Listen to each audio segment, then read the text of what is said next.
Okay, so about 5 weeks ago we made a video on passion fruit, on Passiflora edulis or Granadilla, and we had a lot of people asking us for a follow-up video to show how the plants have done, how they've grown and what they look like at the moment. So we're going to go to our garden now and we will show you exactly what happened to the plants.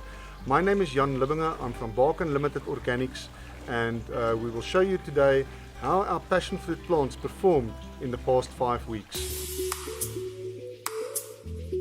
Refresh your garden with the Bark Unlimited range of top quality organic products. Bark Unlimited Organics. Refresh nature. So the other thing we're going to do today is to fertilize our Granadilla plants, and we're going to use an organic fertilizer, and these are earthworm castings, and you can see how nice and brittle and loose this product is. And if you look at the color, you can see this is very rich, and we're going to show you how to add this to your Passiflora edulis, passion fruit or Granadilla plant. So let's go. Alright, so we're back in our garden where we planted our passion fruit plants, and if you can remember, they were quite short at that stage, and if you look, they've grown probably a meter, and some of them like this probably about 1.5 meters, and I've done very little training of the vines. These plants actually train themselves, and if we get to a vine like this one which has gone against the container, you know, I will just maybe take this and weave it in between our mesh, and this will actually attach to the mesh in a day or two. So this one, you can see it's gone behind the mesh and in front of the mesh, and it's already starting to cling to this one. So I'm just going to loosen it up, and I'll put it behind so that it can weave in between the mesh. And even with this one, we can just tuck it in behind the mesh and make sure that it gets interwoven with the mesh, so that if we get wind, it doesn't just blow off, although it shouldn't easily happen. You know, if you look at how many times this plant actually attaches itself to the mesh, the chances of it coming off is very remote, right? And we've even got a lot of flowers on the plant. Unfortunately, it's cloudy today, so the flowers probably will only open up a lot later today.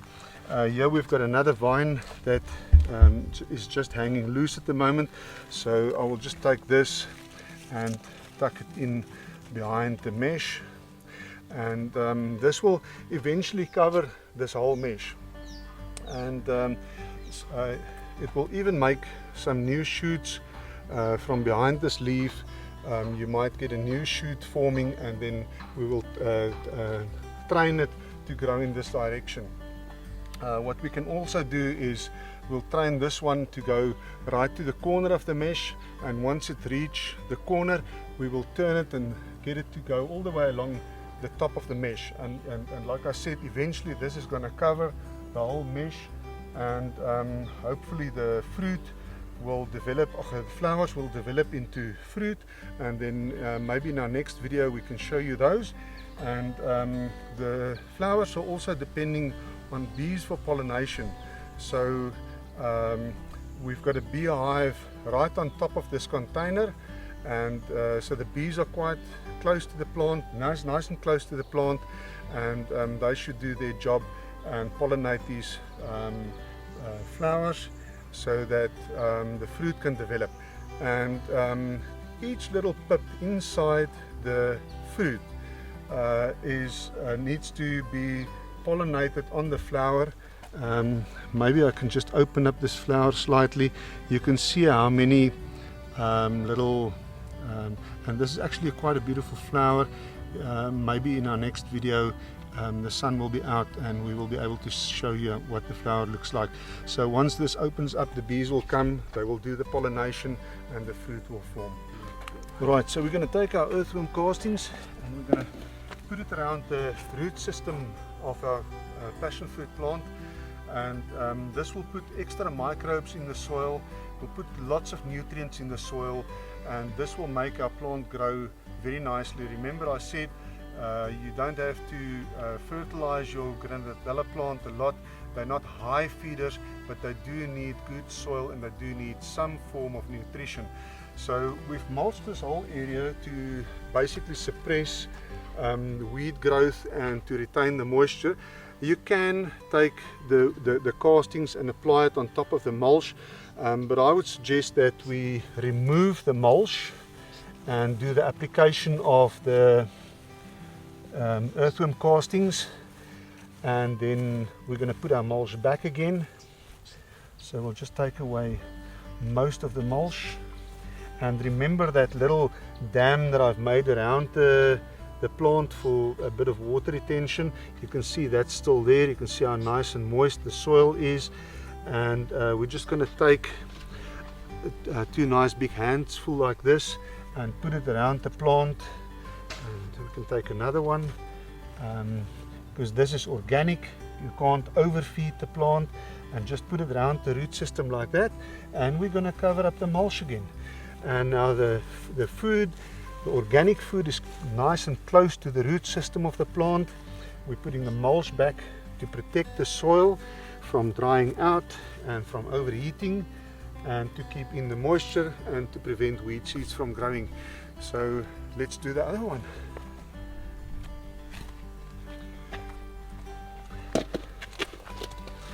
So again, let's remove the mulch.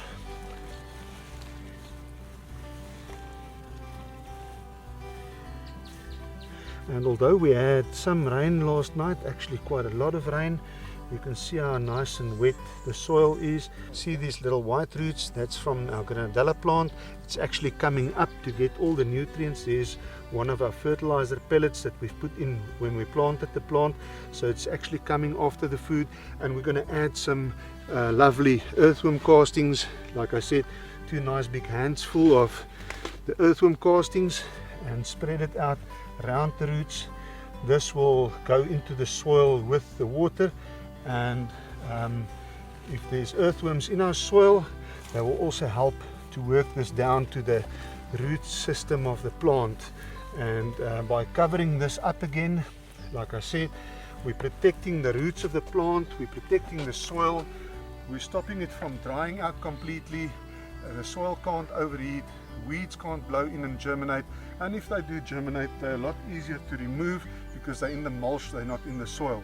And again, if you look at these, there's already quite a few flowers. There's one here, there's another one here, and there's one in the back there. So these plants are extremely happy.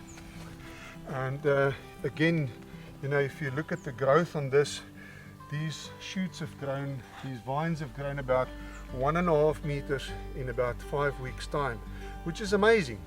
It's just, these plants are so happy where we've planted them, and hopefully in a couple of months from now we will have some passion fruit to eat.